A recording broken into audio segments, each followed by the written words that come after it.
Hola, mi nombre es Emilia Desiree Peralta Soriano, soy del grupo 605 de la materia Taller y Análisis de Textos del Colegio de Bachilleres Plantel 10 de Aeropuerto, y esta es mi tercera y última sesión de lectura del libro El extranjero.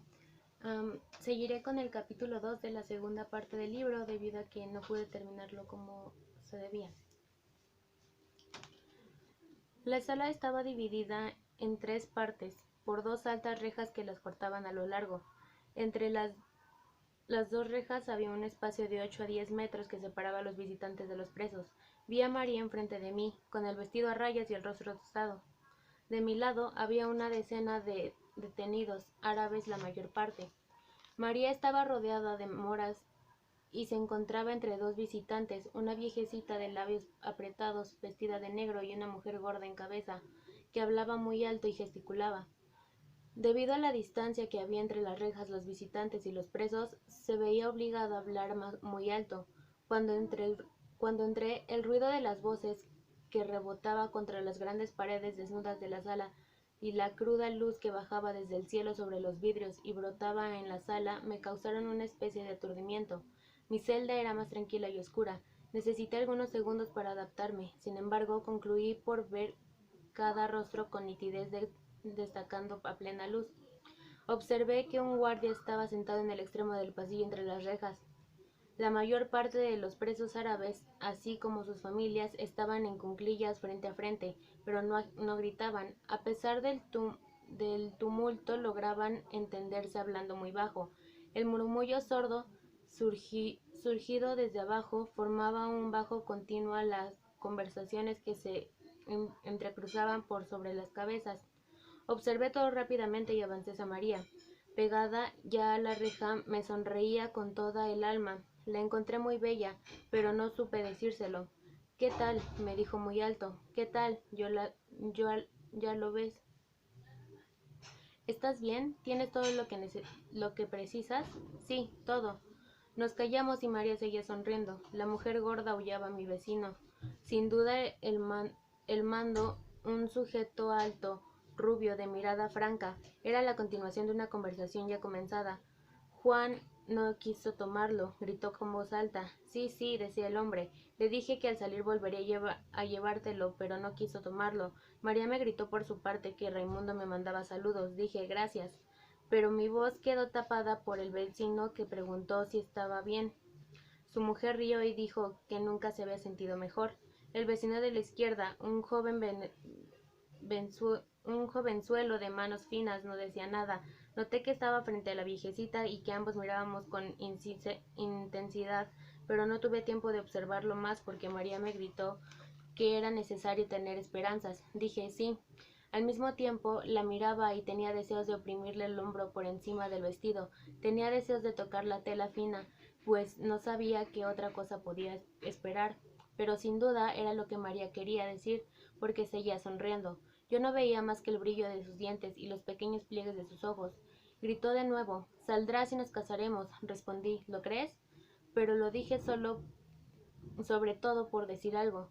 Dijo entonces rápidamente y siempre muy alto que sí, que saldría libre y que volveríamos a bañarnos, pero la otra mujer aullaba por su lado y decía que había dejado un canasto en la portería. Enumeraba todo lo que había puesto en él. Habría que verificarlo, pues todo costaba caro. El otro vecino y su madre seguían mirándose. El murmullo de los árabes continuaba por debajo de nosotros. Afuera la luz pareció hincharse contra la ventana. Se derramó sobre todos los rostros como un jugo fresco. Me sentí un poco enfermo y hubiera querido irme. El ruido me hacía daño, pero por otro lado quería aprovechar aún más la presencia de María. No sé cuánto tiempo pasó. María me habló de su trabajo y no cesaba de sonreír. Se cruzaban los murmullos, los gritos y las conversaciones. El único islote de silencio estaba a mi lado, en el muchacho y la anciana, que se miraban. Poco a poco los árabes fueron llevados. No bien salió el primero, casi todo el mundo cayó. La viejecita se aproximó a los barrotes y al mismo tiempo un guardia hizo una señal al hijo. Dijo: «Hasta pronto, mamá». Y ella pasó la mano entre dos barrotes para hacerle un saludo lento y prolongado. La viejecita se fue mientras un hombre entraba y ocupaba el lugar con el sombrero en la mano. Se introdujo a otro preso y hablaron con animación, pero a media voz por la habitación había vuelto a quedar silenciosa. Vinieron a buscar al vecino de la derecha y su mujer le dijo sin bajar el tono, como si no hubiera notado que no era necesario gritar: «Cuídate y fíjate en lo que haces». Luego me llegó el tumo. María hizo además de besarme. Hizo ademán de besarme. Volví antes de salir. Permanecía inmóvil, con el rostro apretado contra la reja. Con la misma, sonó risa abierta y crispada. Poco después me escribió, y a partir de ese momento comenzaron las cosas de las que nunca me había gustado hablar. De todos modos, no se debe exagerar nada, y para mí resultó más fácil que para otros. Al principio de la detención, lo más duro fue que tenía pensamientos de hombre libre, por ejemplo. Sentí deseos de estar en una playa y de bajar hacia el mar. Al imaginar el ruido de las primeras olas bajo las plantas de los pies, la entrada del cuerpo en el agua y el alivio que encontraba, sentía de golpe cuánto se había estrechado los muros de la prisión, pero esto duró algunos meses. Después no tuve sino pensamientos de presidiario. Esperaba el paseo cotidiano que daba por el patio la visita del abogado. Disponía muy bien el resto del tiempo, pero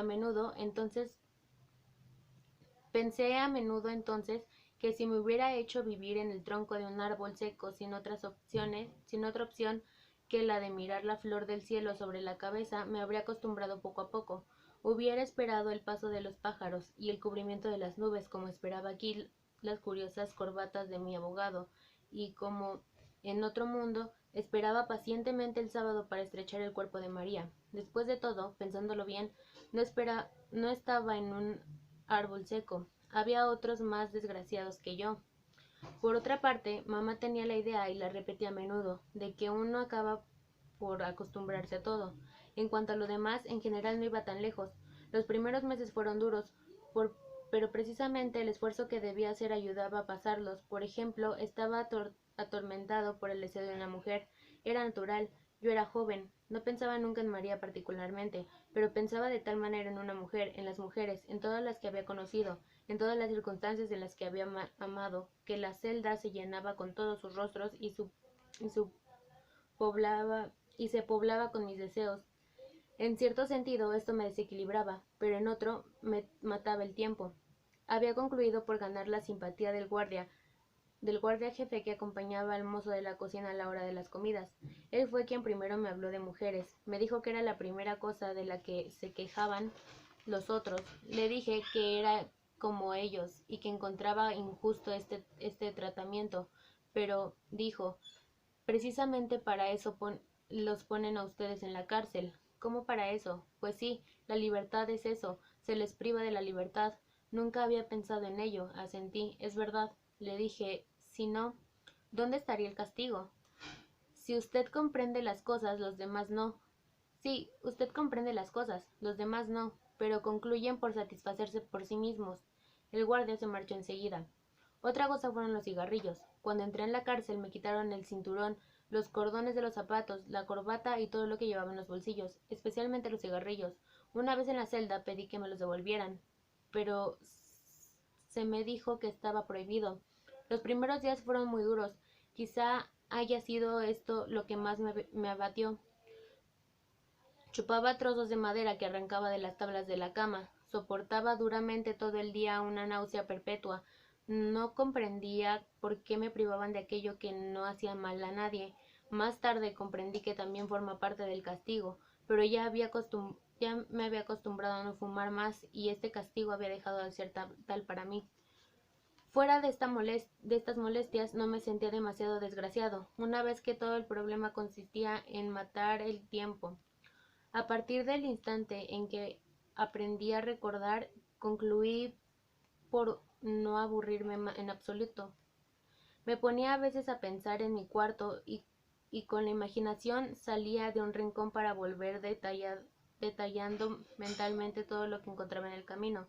Al principio lo hacía rápidamente, pero cada vez que volvía a empezar era un poco más largo. Recordaba cada mueble y cada y de cada uno, cada objeto en el que se encontraba y de cada objeto todos los detalles, y de los detalles una incrustación a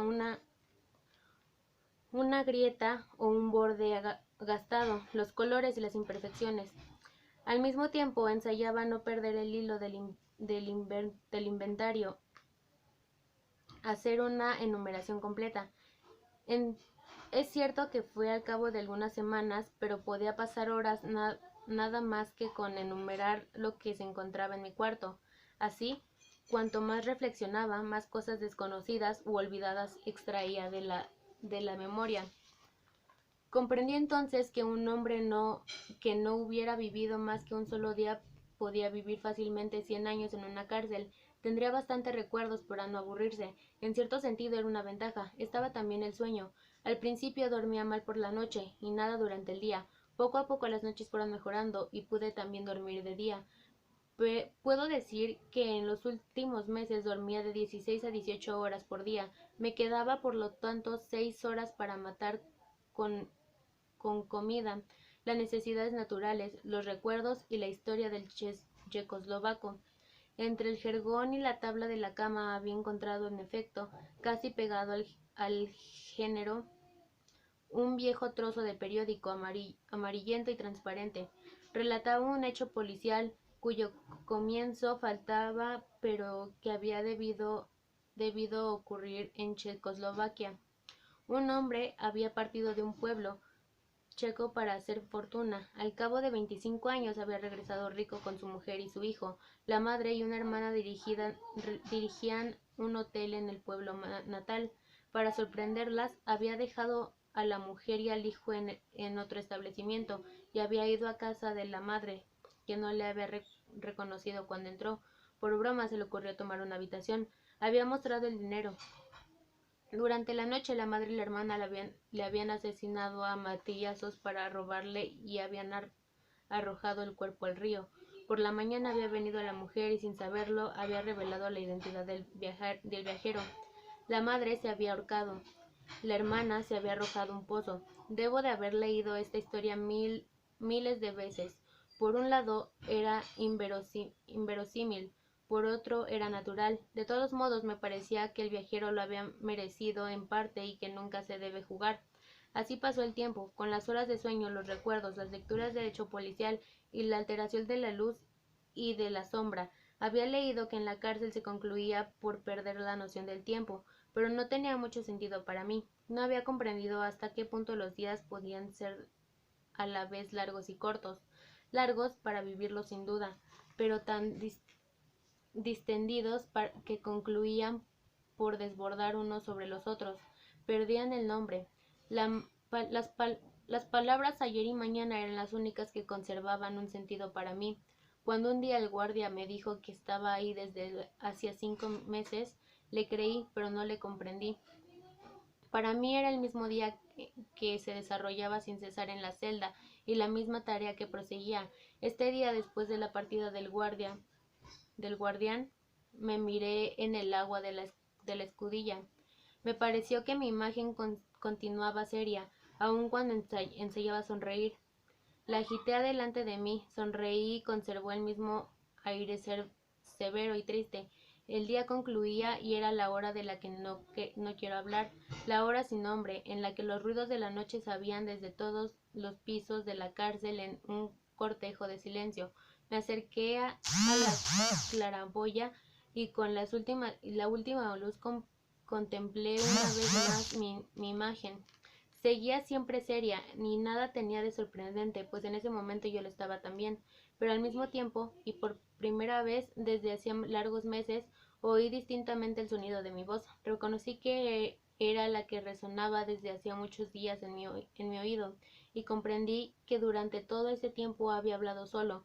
Recordé entonces lo que decía la enfermera en el entierro de mamá. No había escapatoria, y nadie puede imaginar lo que son las noches en la cárcel. Me hizo un breve ademán cordial con la mano y nos dejó.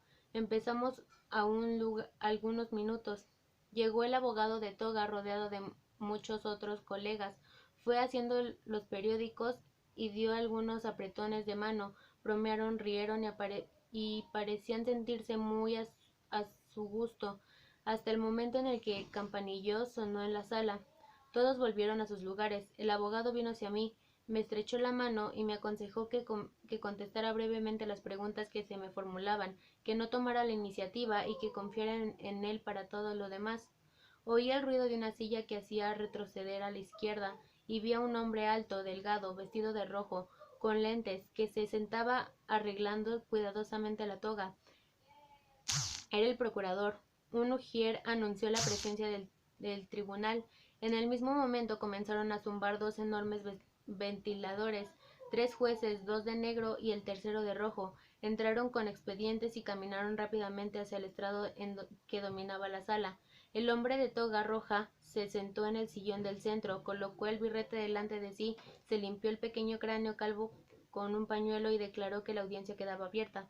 Los periodistas tenían ya la estilográfica en la mano. Aparentaban el mismo aire indiferente y poco zumbón. Sin embargo, uno de ellos, mucho más joven, vestido de franela gris con corbata azul, había dejado la estigráfica delante de sí y me miraba. En su rostro, un poco asimétrico, no veía más que los ojos muy claros que me examinaban atentamente sin expresar nada definible, y tuve la singular impresión de ser mirado por mí mismo. Quizá haya sido por esto, o también porque no conocía las costumbres del lugar, pero no comprendí claramente todo lo que ocurrió enseguida. El sorteo de los jurados, las preguntas planteadas por el presidente, el abogado, el procurador y el jurado. Cada vez todas las cabezas de los jueces se volvían al mismo tiempo hacia el tribunal. Una rápida lectura del acta de acusación en la que reconocían nombres de lugares y de personas y nuevas preguntas al abogado. El presidente dijo que iba a proceder al llamado de los 3 testigos. El ujier leyó unos nombres que me atrajeron la atención. Del seno del público, informe un momento antes, vi levantarse uno por uno, para desaparecer enseguida por una puerta lateral. El director y el portero del asilo, al viejo Tomás Pérez, a Ramando, a Masón, a Salamano y a María. Esto me hizo una ligera seña ansiosa. Estaba asombrado aún de no haber visto antes, cuando al llamado de su nombre se levantó el último, Celeste. Reconocí a su lado a la mujercita del restaurante con la chaqueta y el aire preciso y decidido. Me miraba con intensidad, pero no tuve tiempo de reflexionar porque el presidente tomó la palabra. Dijo que iba a comenzar la verdadera audiencia y que creía inútil encomendar al público que conservara la calma. Según él, estaba ahí para dirigir con imparcialidad la audiencia de un asunto que quería considerar con objetividad. La sentencia dictada por el jurado sería adoptada con espíritu de justicia y en cualquier caso haría desalojar la sala al menor incidente. El calor aumentaba. En la sala los asistentes se abanicaban con los periódicos, lo que producía un leve ruido continuo de papel arrugado. El presidente hizo una señal y el ujier trajo 3 abanicos de paja trenzados que los 3 jueces utilizaron inmediatamente. El interrogatorio comenzó enseguida. El presidente me preguntó con calma y me pareció que aún con un matiz de cordialidad se me hizo declarar otra vez sobre mi identidad, y a pesar de mi irritación pensé que en el fondo era bastante natural, porque seguía muy grave juzgando un hombre por otro. Luego el presidente volvió a comenzar el relato de lo que yo había hecho, dirigiéndose a mí cada 3 frases para preguntarme: ¿es así? Cada vez respondí: sí, señor presidente, según las instrucciones del abogado. Esto fue largo porque el presidente era muy minucioso en su relato. Entre tanto, los periodistas escribían. Yo sentía las miradas del periodista más joven y de la pequeña autómata. La banqueta de tranvía se había vuelto todo entera hacia el presidente. Este tosió, hojeó el expediente y se volvió hacia mí mientras se hincaba. Me dijo que debía abordar ahora cuestiones aparentemente extrañas al asunto, pero que quizá le tocaran bien de cerca. Comprendí que iba a hablarme otra vez de mamá y sentí al mismo tiempo cuánto me aburría. Me preguntó por qué había metido a mamá en el asilo. Contesté que porque porque carecía de dinero para hacerla atender y cuidarla. Me preguntó si me había costado personalmente y contesté que ni mamá ni yo esperábamos nada el uno del otro, ni de nadie por otra parte, y que ambos nos habíamos acostumbrado a nuestras nuevas vidas. El presidente dijo entonces que no quería insistir sobre este punto y preguntó al procurador si no tenía otra pregunta que formularme. El procurador estaba medio vuelto de espaldas hacia mí y sin mirarme declaró que con la autorización del presidente quería saber si yo había vuelto al manantial de la intención de matar al árabe. No, dije. Entonces, ¿por qué estaba armado y por qué volver a ese lugar precisamente? Dije que era el azar y el procurador señaló con acento cruel. Nada más por el momento. Todo fue enseguida un poco confuso, por lo menos para mí, pero después de algunos conciliábulos, el presidente declaró que la audiencia quedaba levantada y transferida hasta la tarde para recibir la declaración de los testigos. No tuve tiempo de reflexionar. Se me hizo subir a un coche celular y se me condujo a la cárcel, donde comí, al cabo de muy poco tiempo, exactamente el necesario para darme cuenta de que estaba cansado. Volvieron a buscarme. Todo comenzó de nuevo y me encontré en la misma sala, delante de los mismos rostros, solo que el calor era mucho más intenso y, como por milagro, cada uno de los jurados, el procurador, el abogado y algunos periodistas estaban también provistos de abanicos de paja. El periodista joven y la mujercita estaban siempre ahí, pero no se abanicaban y seguían mirándome sin decir nada. Me limpié el sudor que me cubría el rostro y recobré un poco la conciencia del lugar y de mí mismo solo cuando oí llamar al director del asilo. Le preguntaron si mamá se quejaba de mí y dijo que sí, pero que sus pacientes tenían un poco la manía de quejarse de los parientes. El presidente le hizo precisar si ella me reprochaba el haberla metido en el asilo, y el director dijo otra vez que sí, pero esta vez no agregó nada. A otra pregunta contestó que había quedado sorprendido de mi calma el día del entierro. Le preguntaron qué entendía por calma. El director miró entonces la punta de sus zapatos y dijo que yo no había querido ver a mamá, que no había llorado ni una sola vez y que después del entierro había partido enseguida sin recogerme ante su tumba. Otra cosa le había sorprendido. Un empleado de pompas fúnebres le había dicho que yo no sabía la edad de mamá. Hubo un momento de silencio y el presidente le preguntó si estaba seguro que era de mí de quien había hablado. Como el director no comprendía la pregunta, le dijo: así lo dispone la ley. Luego el presidente preguntó al abogado general si quería interrogar al testigo y el procurador gritó: oh, no, es suficiente. Con tal ostentación y tal mirada triunfante hacia mi lado, que por primera vez desde hacía muchos años tuve un estúpido deseo de llorar porque sentí cuánto me detestaba toda esa gente. Después de haber preguntado al jurado y al abogado si tenían preguntas que formular, el presidente oyó al portero. Para él, como para todos los demás, se repitió el mismo ceremonial. Cuando llegó, el portero me miró y apartó la vista. Respondió las preguntas que se le formularon. Dijo que yo no había querido ver a mamá, que había fumado, que había dormido y tomado café con leche. Sentí entonces que algo agitaba toda la sala y por primera vez comprendí que era culpable. Hicieron repetir al portero la historia del café con leche y la del cigarrillo. El abogado general me miró con brillo irónico en los ojos. En ese momento, el abogado preguntó al portero si no había fumado conmigo, pero el procurador se opuso violentamente a esta pregunta.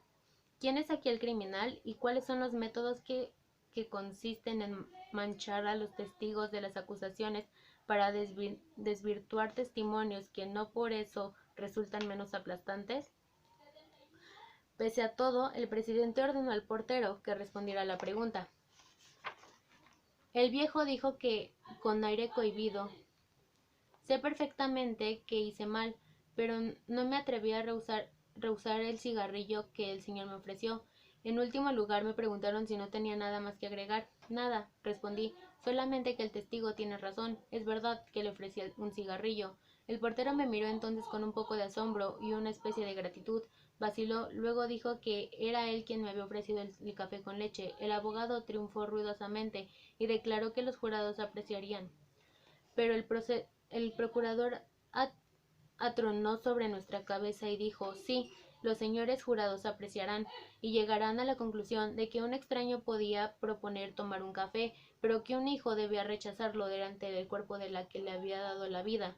El portero volvió a su asiento. Cuando llegó el turno de Tomás Pérez, un ujier tuvo que sostenerlo hasta la barra.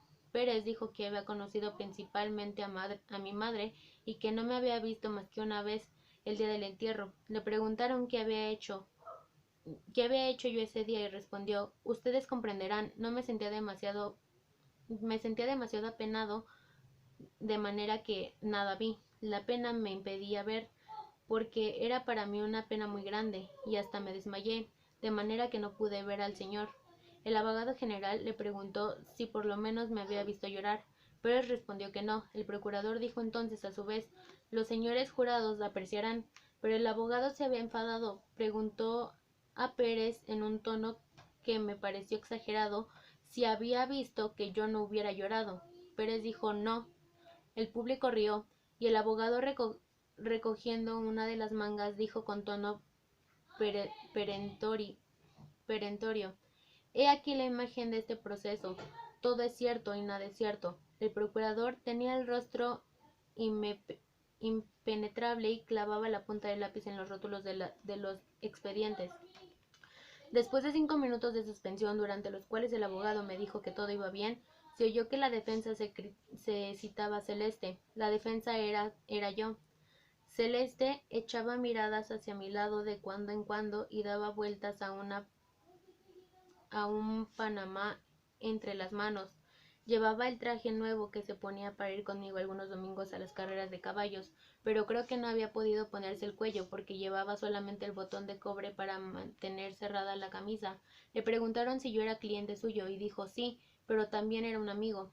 Lo que pensaba de mí, y respondió que yo era un hombre que entendía por eso, y declaró que todo el mundo sabía lo que eso quería decir.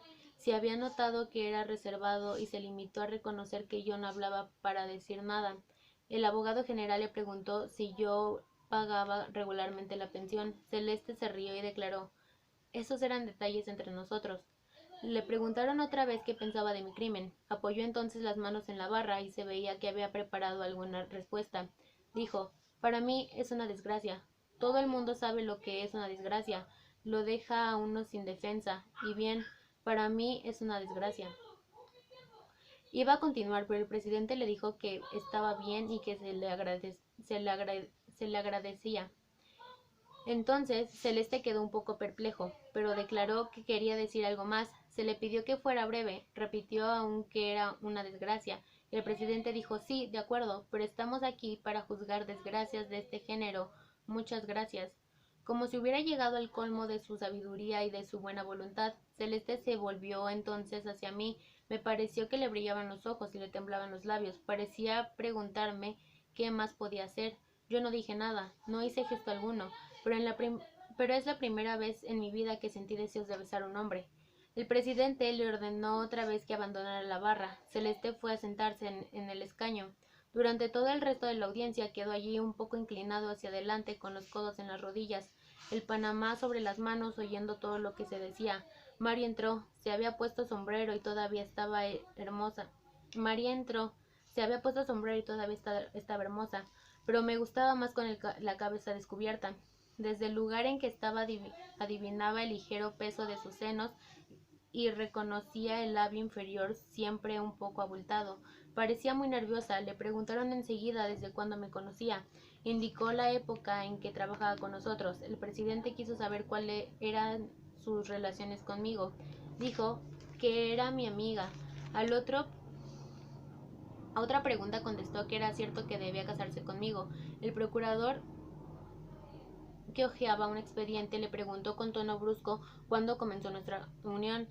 Ella indicó la fecha. El procurador señaló con aire indiferente que le parecía que era el día siguiente al de la muerte de mi mamá.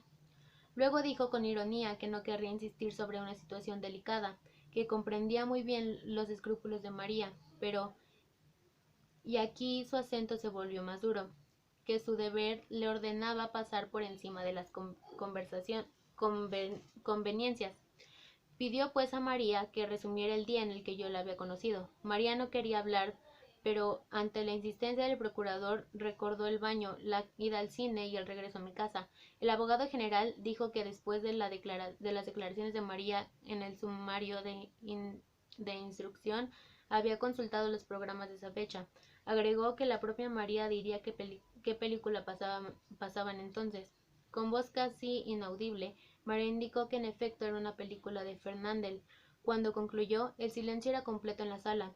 El procurador se levantó entonces muy gravemente y con voz que me pareció verdaderamente conmovida, el dedo tendido hacia mí, articuló lentamente: Señores jurados, el día siguiente de la muerte de su madre, este hombre tomaba baños, comenzaba una unión irregular e iba a reír con una película cómica. No tengo nada más que decir. Volvió a sentarse, siempre en medio del silencio, pero de golpe María estalló en sollozos.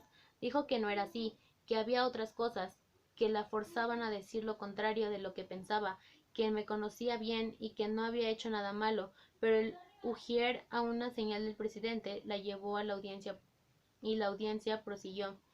Enseguida se escuchó pero apenas a Amazon, quien declaró que yo era un hombre honrado y que diría más, era un hombre bueno. Apenas escuchó también a Salamano, cuando recordó que había tratado bien a su perro y cuando respondió a una pregunta sobre mi madre y sobre mí diciendo que yo no tenía nada más que decir a mamá y que por eso le había metido en el asilo. Hay que comprender, decía Salomán. Hay que comprender, decía Salamano. Hay que comprender. Pero nadie parecía comprender, se lo llevaron. Luego llegó el turno de Raimundo, que era el último testigo.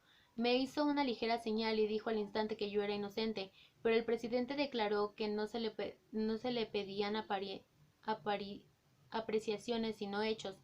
Le invitó a esperar las preguntas para responder. Le hicieron precisar su relación con la víctima. Raimundo aprovechó para decir que era él a quien este último odiaba desde que había abofeteado a su hermana. Sin embargo, el presidente le preguntó si la víctima no tenía algún motivo para odiarme. Raimundo dijo que mi presencia en la playa era fruto de la casualidad. Entonces el procurador le preguntó cómo era que la carta origen del drama había sido escrita por mí. Raimundo respondió que era una casualidad. El procurador redarguyó que la casualidad tenía ya muchas fechorías sobre su conciencia en este asunto. Quiso saber si era por casualidad que yo no había intervenido cuando Raimundo abofeteó a su amante, por casualidad que yo había servido de testigo en la comisaría, por casualidad aunque mis declaraciones como motivo de este testimonio habían resultado de pura complacencia. Para concluir, preguntó a Raimundo cuáles eran sus medios de vida, y con el último respondiera guardalmacenes. El abogado general declaró a los juzgados que el testigo ejercía notoriamente el oficio de proxeneta. Yo, yo era un cómplice y su amigo. Se trataba de un drama crapuloso de la más baja especie, agravado por el hecho de tener delante a un monstruo moral. Raimundo quiso defenderse y el abogado protestó, pero se le dijo que debía dejar terminar el procurador. Este dijo: Tengo poco que agregar. ¿Era amigo suyo?, preguntó a Raimundo. Sí, dijo éste. Era mi camarada. El abogado general me formuló entonces la misma pregunta, y yo miré a Raimundo, que no apartó la vista. Respondí sí. El procurador se volvió hacia el jurado y declaró: el mismo hombre que al día siguiente al de la muerte de su madre se entregaba al desenfrenado más vergonzoso, mató por razones fútiles y para liquidar un incalificable asunto de costumbres inmorales. Volvió a sentarse, pero el abogado, al tope de la paciencia, gritó levantando los brazos, de manera que las mangas, al caer, descubrieron los pliegues de la camisa almidonada. En fin, se le acusa de haber enterrado a su madre o de haber matado a un hombre. El público rió. El procurador se reincorporó una vez más, se envolvió en la toga y declaró que era necesario tener la ingenuidad del honorable defensor para no advertir que entre estos dos órdenes de hechos existía una relación profunda, patética, esencial. Sí, gritó con fuerza, yo acuso a este hombre de haber enterrado a su madre con corazón de criminal. Esta declaración pareció tener considerable efecto sobre el público. El abogado se encogió de hombros y limpió el sudor que le cubría la frente, pero él mismo parecía vencido y comprendí que las cosas no iban bien para mí. Todo fue muy rápido después. La audiencia se levantó. Al salir del Palacio de Justicia para subir al coche reconocí en breve un instante el olor y el color de la noche de verano. En la oscuridad de la cárcel rodeante encontré uno por uno, surgidos de lo hondo de mi fatiga, todos los ruidos familiares de una ciudad que amaba y de cierta hora en la que me ocurría sentirme feliz. El grito de los vendedores de diarios en el aire calmo de la tarde, los últimos pájaros en la plaza, el pregón de los vendedores de emparedados, la queja de los tranvías en los recorridos elevados de la ciudad y el rumor del cielo antes de que la noche caiga sobre el puerto. Todo esto recomponía para mí un itinerario de ciego que conocía bien antes de entrar a la cárcel. Si era la hora en la que hace ya mucho tiempo me sentía contento. Entonces me esperaba siempre un sueño ligero y sin pesadillas, y sin embargo había cambiado, pues a la espera del día siguiente fue la celda lo que volví a encontrar, como si los caminos familiares trazados en los cielos de verano pudieran conducir tanto a las cárceles como a los sueños inocentes. Capítulo 4. Aún en el banquillo de los acusados es siempre interesante oír hablar de uno mismo. Durante los alegatos del procurador y del abogado pude decir que se habló mucho de mí y quizá más de mí que de mi crimen. ¿Eran muy diferentes por otras partes esos alegatos? El abogado levantaba los brazos y defendía mi culpabilidad, pero con excusas. El procurador tendía las manos y denunciaba mi culpabilidad, pero sin excusas. Una cosa, empero, me molestaba vagamente. Pese a mis preocupaciones, estaba a veces tentado de intervenir y el abogado me decía entonces, cállese, conviene más para la defensa. En cierto modo parecían tratar el asunto prescindiendo de mí. Todo se desarrollaba sin mi intervención, mi suerte se decidía sin pedirme la opinión. De vez en cuando sentía deseos de interrumpir a todos y decir, pero al fin y al cabo, ¿quién es el acusado? Es importante ser el acusado, y yo tengo algo que decir, pero pensándolo bien, no tenía nada que decir. Por otra parte, debo reconocer que el interés que uno encuentra en atraer la atención de la gente no dura mucho. Por ejemplo, el alegato del procurador me fatigó mucho. Solo me llamaron la atención o despertaron mis intereses fragmentos, gestos o tiradas enteras, pero separadas del conjunto. Si he comprendido bien, el fondo de su pensamiento es que yo había premeditado el crimen, por lo menos trató de demostrarlo. Como él mismo decía, lo probaré, señores, y lo probaré doblemente bajo la deslumbrante claridad de los hechos, en primer término y enseguida en la oscura iluminación que me proporciona la psicología de esta alma criminal. Resumió los hechos a partir de la muerte de mi mamá, recordó mi insensibilidad, mi ignorancia sobre la edad de mamá y el baño del día siguiente con una mujer, el cine, Fernandel y por fin el retorno con María. Necesité tiempo para comprenderle en ese momento, porque decía su amante, y para mí ella era María. Después se refirió a la historia de Raimundo. Me pareció que su manera de ver los hechos no carecía de claridad. Lo que decía era plausible. De acuerdo con Raimundo, yo había escrito la carta que debía traer al amante y entregarla a los malos tratos de un hombre de dudosa moralidad. Yo había provocado en la playa a los adversarios de Raimundo. Este había resultado herido. Yo le había pedido el revólver. Había vuelto solo para utilizarlo. Había abatido al árabe, tal como lo tenía proyectado. Había disparado una vez, había esperado, y para estar seguro de que el trabajo estaba bien hecho, habías disparado aún 4 balas, serenamente con el blanco asegurado de una manera en cierto modo premeditada. Y bien, señores, dijo el abogado general, acabo de reconstruir delante de ustedes el hilo de acontecimientos que condujo a este hombre a matar con pleno conocimiento de causa. Insisto en esto, dijo, pero no se trata de un asesino común, de un acto inflexivo que ustedes podrían considerar atenuado por las circunstancias. Este hombre, señores, este hombre es inteligente. Ustedes le han oído, ¿no es cierto? Sabe contestar, conoce el valor de las palabras, y no es posible decir que ha actuado sin darse cuenta de lo que hacía. Yo escuchaba y oía que me juzgaba inteligentemente, pero no comprendía bien cómo las cualidades de un hombre común podían convertirse en cargo aplastantes contra un culpable. Por lo menos era esto lo que me chocaba y no escuché más al procurador hasta el momento en el que le oí decir, ¿acaso ha demostrado por lo menos arrepentimiento? Jamás, señores. Ni una sola vez en el curso de la instrucción este hombre ha parecido conmovido por su abominable crimen. En ese momento se volvió hacia mí, me señaló con el dedo y continuó abrumadamente sin que pudiera comprender bien por qué. Sin duda no podía dejar de reconocer que tenía razón. No lamentaba mucho mi acto, pero tampoco encarnizamiento me asombraba.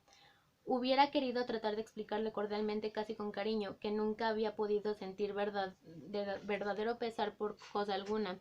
Estaba absorbido siempre por lo que iba a suceder, por hoy o por mañana, pero naturalmente en el estado en el que me había puesto no podía hablar a nadie en ese tono. No tenía derecho de mostrarme afectuoso ni de tener buena voluntad, y traté de escuchar otra vez porque el procurador se puso a hablar de mi alma. Decía que se había acercado a ella y que no había encontrado nada, señores jurados. Decía que en realidad yo no tenía alma en absoluto y que no era accesible ni lo humano, ni uno solo de los principios morales que custodian el corazón de los hombres. Sin duda, agregó, no podríamos reprocharlo, no podemos quejarnos de que le falte aquello que no es capaz de adquirir, pero cuando se trata de este tribunal, la virtud enteramente negativa de la tolerancia debe convertirse en la menos fácil, pero más elevada de la justicia, sobre todo cuando el vacío de un corazón, tal como se descubre en este hombre, se transforma en un abismo en el que la sociedad puede sucumbir. Habló entonces de mi actitud para con María. Repitió lo que había dicho con la audiencia anterior, pero estuvo mucho más largo que cuando hablaba del crimen, tan largo que finalmente me sentí más que el calor de la mañana, por lo menos hasta el momento en el que el abogado general se detuvo, y después de un momento de silencio volvió a comenzar con voz muy baja y muy penetrante. Este mismo tribunal, señores, va a juzgar mañana el más abominable de los crímenes, la muerte de un padre. Según él, la imaginación retrocedía ante este atroz atentado. Osaba esperar que la justicia de los hombres castigara sin debilidad, pero no temía decirlo. El horror que les inspiraba este crimen sería casi frente al que sentía delante de mi sensibilidad. Siempre, según él, un hombre que mataba moralmente a su madre se sustraía de la sociedad de los hombres por el mismo título que él levantaba la mano asesina sobre el autor de sus días. En todos los casos, el primero preparaba los actos del segundo, y en cierto modo los anunciaba y los legitimaba. Estoy persuadido, señores, agregó alzando la voz, de que no encontrarán ustedes demasiado audaz para mi pensamiento si digo que el hombre que está sentado en ese banco es también culpable de la muerte que este tribunal deberá juzgar mañana. Debe ser castigado en consecuencia. Aquí el procurador se limpió el rostro brillante de sudor. Dijo, en fin, que su deber era penoso, pero que lo cumpliría finamente. Declaró que yo no tenía nada que hacer en una sociedad cuyas reglas más esenciales desconocía y que no podía involucrar el corazón humano cuyas reacciones elementales ignoraba. Les pido la cabeza de este hombre, dijo, y se las pido de corazón, tranquilo, pues si el curso de mi ya larga carrera me ha tocado reclamar penas capitales, nunca tanto como hoy he sentido este penoso deber compensado, equilibrado, iluminado por la conciencia de un imperioso y sagrado mandato, y que el horror que siento delante del rostro del hombre en el que no leo más que unas monstruosidades. Cuando el procurador volvió a sentarse hubo un momento de silencio bastante largo. Yo me sentía aturdido por el calor y el asombro. El presidente tosió un poco y con voz muy baja me preguntó si no tenía nada que agregar. Me levanté y como tenía deseos de hablar, dije un poco al azar, por otra parte, que no había tenido intención de matar al árabe. El presidente contestó que era una afirmación, que hasta aquí no había comprendido bien mi sistema de defensa y que antes de oír a mi abogado le complacería que precisara los motivos que habían inspirado mi acto. Mezclando un poco las palabras y dándome cuenta del ridículo, dije rápidamente que había sido a causa del sol. En la sala hubo risas. El abogado se encogió de hombros e inmediatamente después le concedieron la palabra, pero declaró que era tarde, que tenía para varias horas y que pedía la suspensión de la audiencia hasta la tarde. El tribunal consintió. Por la tarde los grandes ventiladores seguían agitando la espesa atmósfera de la sala y los pequeños abanicos multicolores de los jurados se movían todos en el mismo sentido. Me pareció que el alegato del abogado no debía terminar jamás. Sin embargo, en un momento dado escuché que decía, es cierto que yo maté. Luego continuó en el mismo tono diciendo, yo. Cada vez que hablaba de mí, yo estaba muy asombrado. Me incliné hacia un gendarme y le pregunté por qué. Me dijo que me callara y después de un momento agregó, todos los abogados hacen eso. Pensé que era aparentemente un poco más del asunto, reducirme a cero y en ciertos sentidos sustituirme, pero creo que estaba ya muy lejos de la sala de audiencias. Por otra parte, el abogado me pareció ridículo. Alegó muy rápidamente la provocación y luego también habló de mi alma, pero me pareció que tenía mucho menos talento que el procurador. También yo, dijo, me, me ha acercado a esta alma, pero al contrario del emitente representante del Ministerio Público, he encontrado algo, y puedo decir que he leído en ella como un libro abierto. Había leído que yo era un hombre honrado, trabajador, asiduo, incansable, fiel a la casa que me empleaba, querido por todos y compasivo con las desgracias ajenas. Para él yo era un hijo modelo, que había sostenido a su madre tanto tiempo como había podido. Finalmente, había esperado que una casa de retiro le diera a la anciana las comodidades que mis medios no me permitían procurarle. Me asombró, señores, agregó, que se haya hecho tanto ruido alrededor del asilo, pues, en fin, si fuera necesario de una prueba de utilidad y de la grandeza de estas instituciones, habría que decir que en el Estado mismo quien las subvenciona, pero no habló del entierro, y advertí que faltaba en su alegato. Como consecuencia de todas esas largas frases, de todos esos días y horas interminables durante los cuales se había hablado de mi alma, tuve la impresión de que todo se volvería un agua incolora en la que continuaba el vértigo. Al final solo recuerdo que desde la calle y a través de las salas y de los estrados, mientras el abogado seguía hablando, oí sonar la corneta de un vendedor de helados. Fui asaltado por los recuerdos de una vida que ya no me pertenecía más, pero en la que había encontrado las más pobres y las más firmes de mis alegrías, los olores de verano, el barrio que amaba, un cierto cielo en la tarde, la risa y los vestidos de María. Me subía entonces a la garganta toda la inutilidad de lo que estaba haciendo en ese lugar y no tuve sino una urgencia que terminaba cuando antes para volver a la celda a dormir. Apenas oí gritar al abogado para concluir que los jurados no querrían enviarme a la muerte, a un trabajador honrado. Perdí por un minuto de extravío y aducir las circunstancias atenuantes de un crimen cuyo castigo más seguro era el remordimiento eterno que arrastraba ya. El tribunal suspendió la audiencia y el abogado volvió a sentarse con aspecto agotado, pero sus colegas se acercaron a él para estrecharle la mano. Oí decir, magnífico, querido amigo. Uno de ellos hasta pidió mi aprobación. ¿No es cierto? Me dijo. Asentí, pero el cumplido no era sincero porque yo estaba demasiado cansado. Afuera declinaba el día y el calor era menos intenso. Por ciertos ruidos de la calle que oía adivinaba la suavidad de la tarde. Estábamos todos ahí esperando, y lo que esperábamos juntos en realidad solo me concernía a mí. Volví a mirar a la sala. Todo estaba como en el primer día. Encontré la mirada del periodista, de la chaqueta gris y de la mujer autómata, lo que me hizo pensar que durante todo el proceso no había buscado a María con la mirada.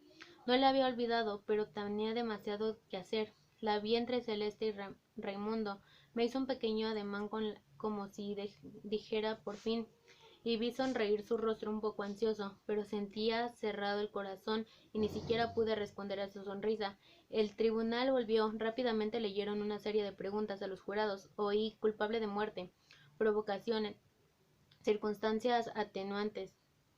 Los jurados salieron y se me llevó a la pequeña habitación en la que ya había esperado. El abogado vino a reunirse conmigo. Estaba muy voluble y me habló con más confianza y cordialidad, como no lo hubiera hecho nunca. Creía que todo iría bien y que saldría en algunos años de prisión o de trabajo forzado. Le pregunté si había perspectiva de cansancio en caso de fallo desfavorable. Me dijo que no. Su táctica había sido no proponer conclusiones para no indisponer el jurado. Me explicó que no se casaba un fallo como este por nada. Me pareció evidente y admití sin razones. Si se considera el asunto fríamente, era perfectamente lógico. En caso contrario, habría demasiado papelerío inútil. De todos modos, me dijo el abogado, queda la apelación, pero estoy seguro de que el fallo será favorable. Esperamos mucho tiempo, creo que cerca de 3 de hora. Al cabo, un campanillo sonó. El abogado me dejó diciendo, el presidente del jurado va a leer las respuestas. Solo le llamarán cuando se pronuncie el fallo. Se oyó golpear las puertas. La gente corría por las escaleras y yo no sabía si estaban próximas o alejadas. Luego oí una voz sorda que leía algo en la sala. Cuando volvió a sonar el campanillo, la puerta del lugar de los acusados se abrió y el silencio de la sala subió hacia mí. El silencio y la singular sensación que sentía al comprobar que el joven periodista había apartado la mirada. No miré en dirección a María, no tuve tiempo, porque el presidente me dijo en forma extraña que en nombre del pueblo francés, se me cortaría la cabeza en una plaza pública. Me pareció conocer entonces el sentimiento que leí en todos los rostros. Creo que era consideración. Los gendarmes se mostraban muy suaves conmigo. El abogado me tomó la mano. Yo no pensaba en nada más. El presidente me preguntó si no tenía nada más que agregar. Reflexioné, dije no. Entonces me llevaron. Capítulo 5. Por tercera vez he rehusado recibir al capellán. No tengo nada para decirle, no tengo ganas de hablar demasiado. Pronto tendré que verle. En este momento me interesa escapar del engranaje, saber si lo inevitable puede tener salida. Me han cambiado de celda. Desde esta, cuando me tiendo, veo el cielo y no veo más que el cielo. Todos los días transcurren mirando en su rostro el declinar de los colores que llevan del día a la noche. Acostado pongo las manos debajo de la cabeza y espero. No sé cuántas veces me he preguntado si habrá ejemplos de condenas a muerte que se hayan liberado del engranaje implacable. Desaparecido antes de la ejecución, roto el cordón de los agentes. Me he reprochado ahora el no haber prestado suficiente atención a los relatos de ejecuciones. Uno siempre debería de interesarse por estos temas. No se sabe nunca qué puede ocurrir.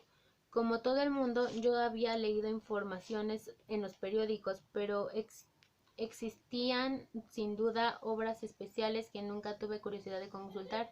Quizá en ellas habría encontrado relatos de evasiones. Me hubiera enterado de que en caso por lo menos la rueda se había detenido, de que en su precipitación irresistible el azar y la posibilidad, por una vez al menos, había cambiado alguna cosa. Una sola vez, en cierto sentido, creo que esto hubiera bastado. Mi corazón habría hecho el resto. Los periódicos hablaban a menudo de una deuda para con la sociedad que, según ellos, era necesario pagar, pero esto no habla de la imaginación. Lo que interesa es la posibilidad de evasión, un salto fuera del rito, implacable, una loca carrera que ofrece todas las posibilidades de esperanza. Naturalmente, la esperanza consistía en ser abatido de un balazo en la esquina de una calle, en plena carrera. Pero bien considerado todo Ese lujo no me estaba permitido, todo me lo prohibía el engranaje, me enganchaba nuevamente. A pesar de mi buena voluntad, no podía aceptar esta certidumbre insolente, pues al fin y al cabo existía una desproporción ridícula entre el fallo que lo había creado y su desarrollo imper- imperturbable a partir del momento en que fallo había sido pronunciado. El hecho de haber sido leída la sentencia a las 20 en lugar de las 17, el hecho de que hubiera podido ser otra, de que hubiera podido ser otra, de que había sido dictada por hombres que cambiaban la ropa interior, de que había sido dada en nombre de una noción tan imprecisa como la del pueblo francés o alemán o chino. Me parecía que todo quitaba mucha seriedad a la decisión. Empero me veía obligado a reconocer que a partir del momento en que había sido dictada, sus efectos se volvían tales y tan serios como la presencia del muro contra el que aplastaba mi cuerpo en toda su expresión. Recordé en esos momentos una historia que mamá me contaba a propósito de mi padre. Yo no le había conocido. Todo lo que había de concreto sobre este hombre era quizás lo que me decía mamá. Había ido a ver ejecutar a un asesino. Se sentía enfermo con la simple perspectiva de ir. Fue sin embargo, y al regreso había estado vomitando parte de la mañana. Mi padre me producía un poco de repugnancia, entonces ahora comprendo que era tan natural. Como no advertí que no había nada más importante que una ejecución capital y que en cierto sentido era aún las únicas cosas realmente interesantes para un hombre, si alguna vez saliera de esta cárcel iría a ver todas las ejecuciones capitales. Creo que me hacía mal pensar en tal posibilidad, pues ante la idea de verme libre una mañana temprano detrás de un cordón de agentes de alguna manera de otro lado, ante la idea de ser el espectador que viene a ver y que podrá vomitar después, una ola de alegría envenenada me subía al corazón, pero no era razonable. Hacía mal en abandonarme a estas suposiciones, porque un instante después sentía un frío tan atroz que me encogía bajo la manta. Los dientes me castañaban sin que pudiera evitarlo, pero naturalmente no siempre se puede ser razonable. Otras veces, por ejemplo, hacía proyectos de ley, reformaba las penas. Me había dado cuenta de que lo esencial era dar una posibilidad al condenado. Una sola entre mil bastaba para arreglar muchas cosas, y me parecía que se podía encontrar alguna combinación química cuya absorción material al paciente. El paciente pensaba, yo, 9 veces sobre 10.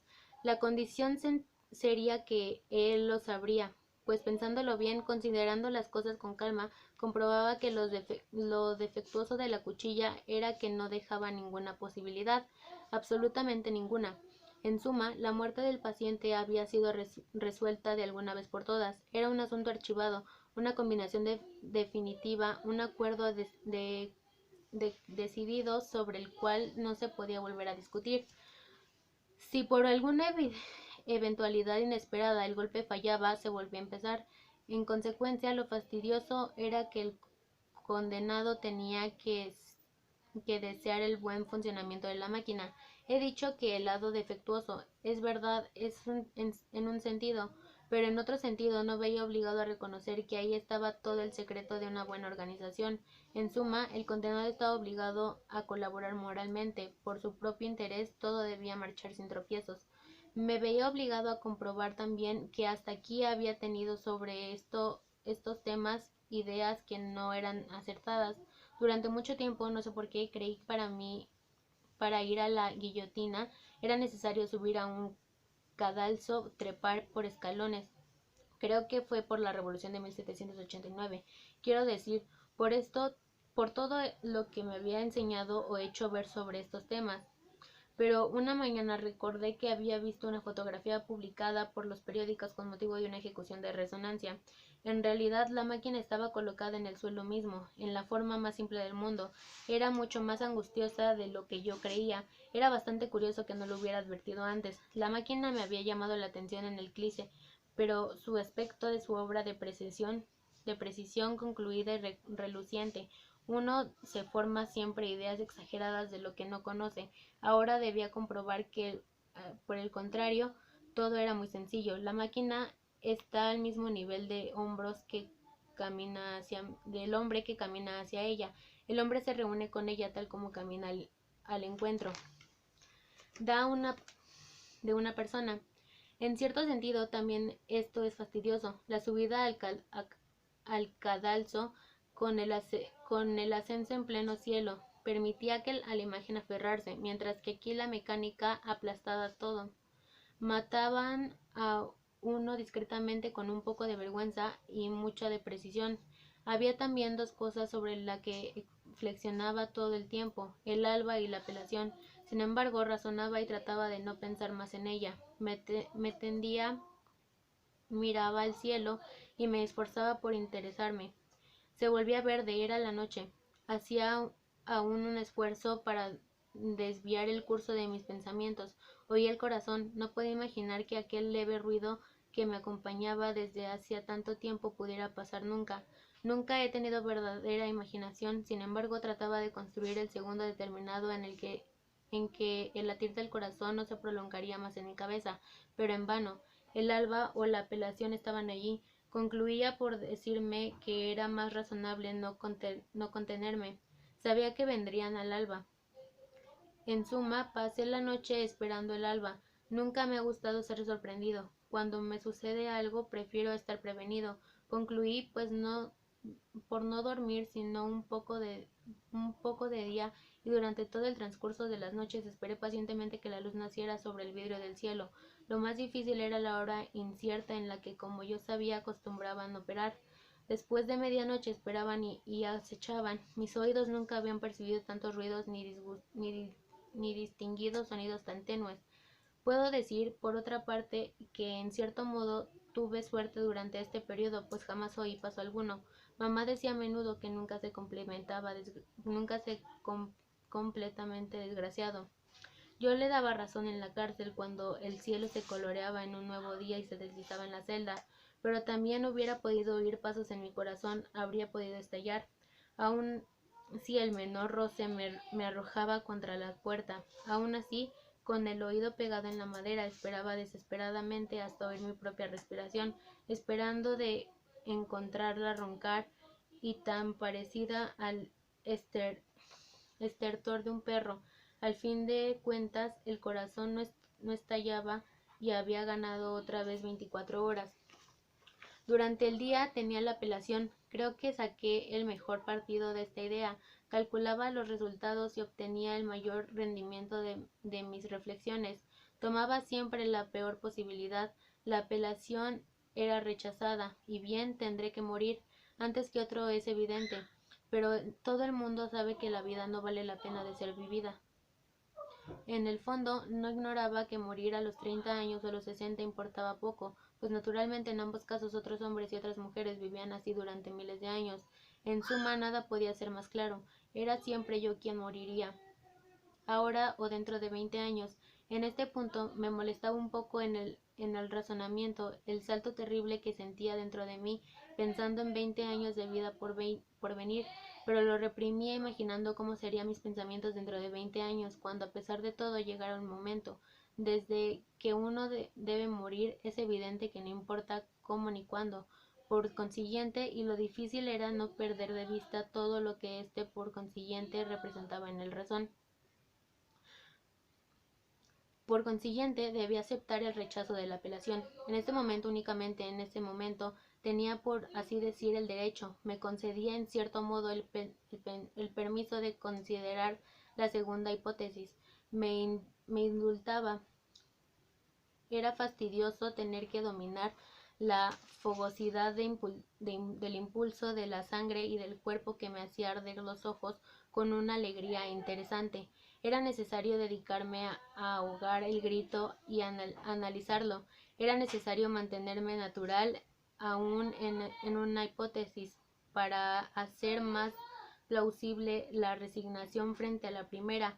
Cuando lo conseguía, había ganado una hora de calma. En cualquier caso, valía la pena considerarlo.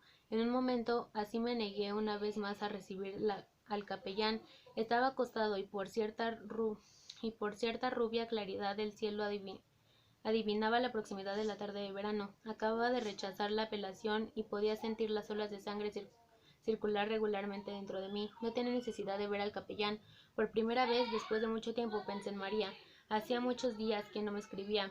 Esa tarde reflexioné y me dije que quizá se habría cansado de ser la amante de un condenado a muerte. También se me ocurrió la idea de que quizá estuviese enferma o muerta. Estaba dentro del orden de las cosas. ¿Cómo habría podido saberlo yo, puesto que fuera de nuestros cuerpos, ahora separados, nada nos ligaba ni nos recordaba el uno al otro? Por otra parte, a partir de ese momento, el recuerdo de María me hubiera sido indiferente.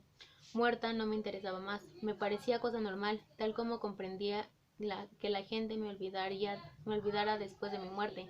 No tenía nada más que hacer conmigo. Ni siquiera podía decir fuera duro pensar así. En el fondo no existe idea a la que uno no concluya para acostumbrarse. En ese preciso momento entró el capellán. Cuando lo vi sentí un ligero estremecimiento. Él lo notó y me dijo que no tuviera miedo. Le dije que su costumbre era venir a otra hora. Me respondió que era una visita amistosa, que no tenía nada que ver con la apelación, de la que no sabía nada.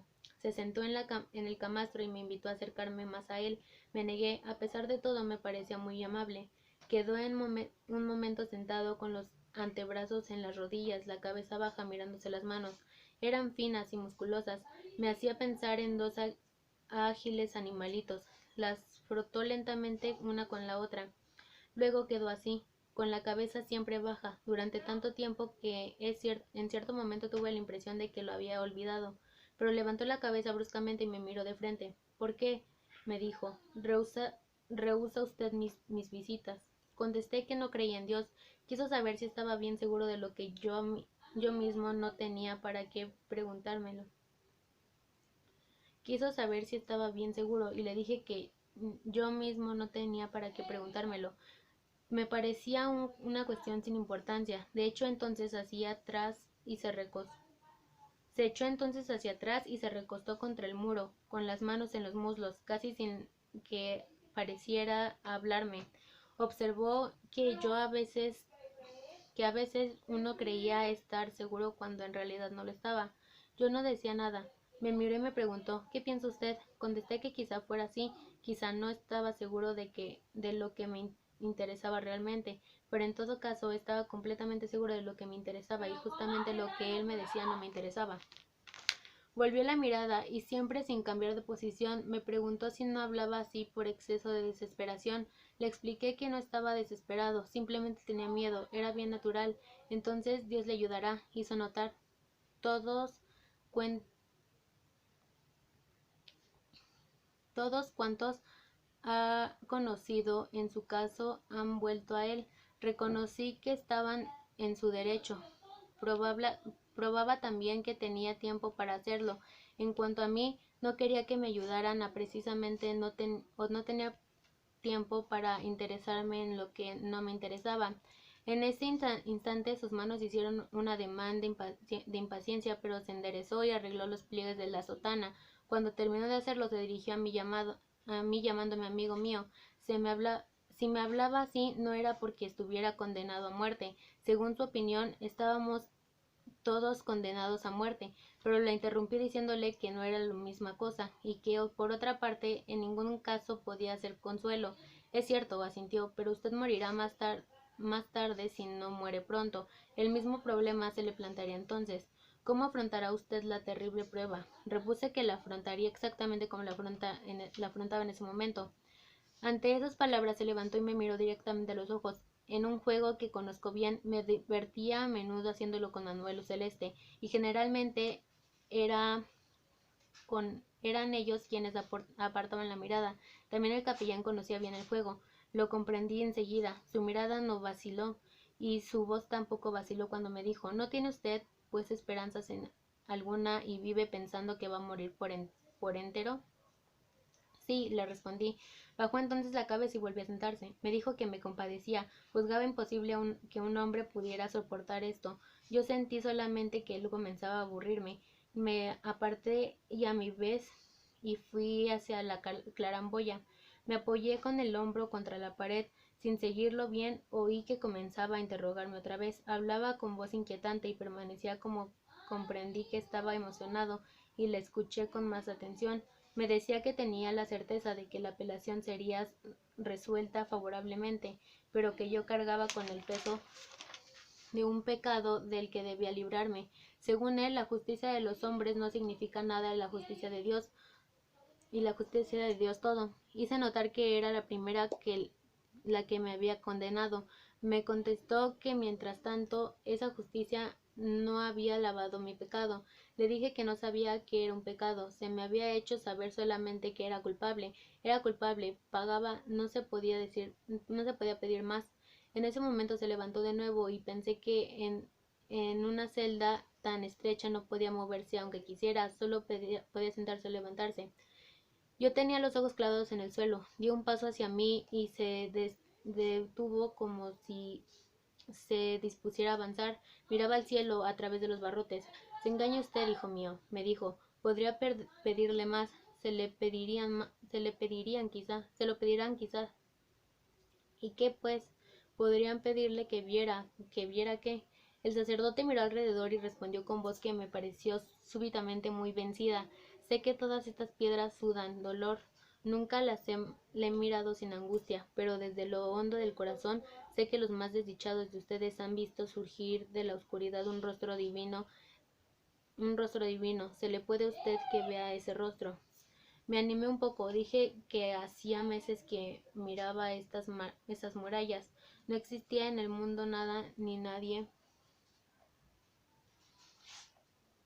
que las conociera mejor. Quizá hace mucho tiempo había buscado ahí un rostro, pero ese rostro tenía el color del sol y la llama del deseo. Era el de María. Lo había buscado en vano, ahora se acabó, y en todo caso no había visto surgir nada de este sudor de piedra. El capellán me miró con cierta tristeza. Yo estaba ahora completamente pegado a la muralla, y el día me corría sobre la frente. Dijo algunas palabras que no oí, y me preguntó rápidamente si le permitía besarme.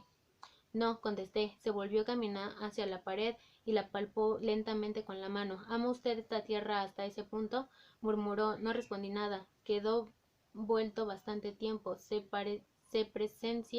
presencia me pesaba y me molestaba. Iba a decirle que se marchara, que me dejara, cuando gritó de golpe en una especie de estallido dirigiéndose hacia mí. No, no puedo creerlo. Estoy seguro de que he llegado a usted a desear otra vida. Le contesté que naturalmente sí. No tenía más importancia que desear ser rico, nadar muy rápido o tener una boca mejor hecha. Era del mismo orden. Me interrumpió y quiso saber cómo veía yo esa otra vida. Entonces le grité, una vida en la que pudiera recordar esta. E inmediatamente le dije que era suficiente. Quería aún hablarme de Dios, pero me adelanté hacia él y traté de explicar por última vez que me quedaba poco tiempo. No quería perderlo con Dios. Ensayó cambiar de tema preguntándome por qué le llamaba señor y no padre. Esto me irritó y le contesté que no era mi padre, que él estaba con nosotros. No, hijo mío, dijo poniéndome la mano sobre el hombro. Estoy con usted, pero no puedo darse cuenta porque tiene el corazón ciego. Rogaré por usted. Entonces no sé por qué algo se rompió dentro de mí. Me puse a gritar con todas mis fuerzas, le insulté y le dije que no rogara y que más le valía arder que desaparecer. Lo había tomado por el cuello de la sotana. Vaciaba sobre todo el fondo de mi corazón con impulsos en que se mezclaban el gozo y la cólera. Parecía estar tan seguro, ¿no es cierto? Sin embargo, ninguna de sus certezas valía lo que un cabello de mujer. Ni siquiera estaba seguro de estar vivo, puesto que vivía como un muerto. Parecía tener las manos vacías, pero estaba seguro de mí, seguro de todo, más seguro él, seguro de mi vida y de esta muerte que iba a llegar. Si no tenía más que esto, pero por lo menos poseía esta verdad, tanto como ella me poseía a mí. Yo había tenido razón, tenía todavía razón, tenía siempre razón. Había vivido de tal manera, ya que y hubiera podido vivir de alguna otra. Había hecho esto y no había hecho aquello. No había hecho tal cosa en tanto que había hecho esta otra. Y después era como si durante toda la vida hubiera esperado este minuto. Y esta brevísima alba en la que quería justificado nada. tenía importancia y yo sabía bien por qué. También él sabía por qué. Desde lo profundo de mi provenir, durante toda esta vida absurda que había llevado, subía hacia mí un soplo oscuro a través de los años que aún no había. Y este soplo igualaba a su pasado todo lo que me proponía entonces, en los años no más reales que los que estaba viviendo. ¿Qué me importaba la muerte de los otros, el amor de una madre? ¿Qué me importaba su Dios, las vidas que uno elige, los destinos que uno escoge, desde que un único destino debía de escogerme a mí y conmigo a millares de privilegiados como él se decía hermanos míos? Comprendía pues, todo el mundo era privilegiado, no había más que privilegiados. También a los otros los condenaría un día, también a él lo condenarían. ¿Qué importaba si acusado de una muerte lo ejecutaban por no haber llorado en el entierro de su madre? El perro de Salamano valía tanto como su mujer. La mujercita autómata era la culpable, como la parisiense que se había casado con Masón, o como María, que había deseado casarse conmigo. ¿Qué importaba que Raimundo fuera el compañero mío tanto como Celeste? ¿Qué valía más que él? ¿Qué importaba que María diera hoy su boca a un nuevo Morseult? Comprendía, pues, condenado, que desde lo hondo de mi provenir me ahogaba gritando todo esto, pero ya me quitaban el capellán de entre las manos y los guardias me amenazaban. Sin embargo, él los calmó y me miró en silencio. Tenía los ojos llenos de lágrimas, se volvió y desapareció. En cuanto salió, recuperé la calma. Me sentí agotado y me arrojé sobre el camastro. Creo que dormí porque me desperté con las estrellas sobre el rostro. Los ruidos del campo subían hacia mí. Olores a noche, a tierra y a sal me refrescaban las sienes. La maravillosa paz de este verano adormecido penetraba en mí como una marea. En ese momento y en el límite de la noche aullaron las sirenas, anunciaban partidas hacia un mundo que ahora no era para siempre, que me era para siempre indiferente. Por primera vez, desde hacía mucho tiempo pensé en mamá. Me pareció que comprendía por qué al final de su vida había tenido un novio, por qué había jugado a comenzar otra vez, allá también, en torno de su asilo, en el que las vidas se extinguían. La noche era como una tregua melancólica, tan cerca de la muerte. Mamá debía de sentirse ahí liberada y pronta para revivir todo. Nadie tenía derecho de llorar por ella, y yo también me sentía pronto a revivir todo, como si esta tremenda cólera me hubiera purgado de mal, vaciado de esperanza.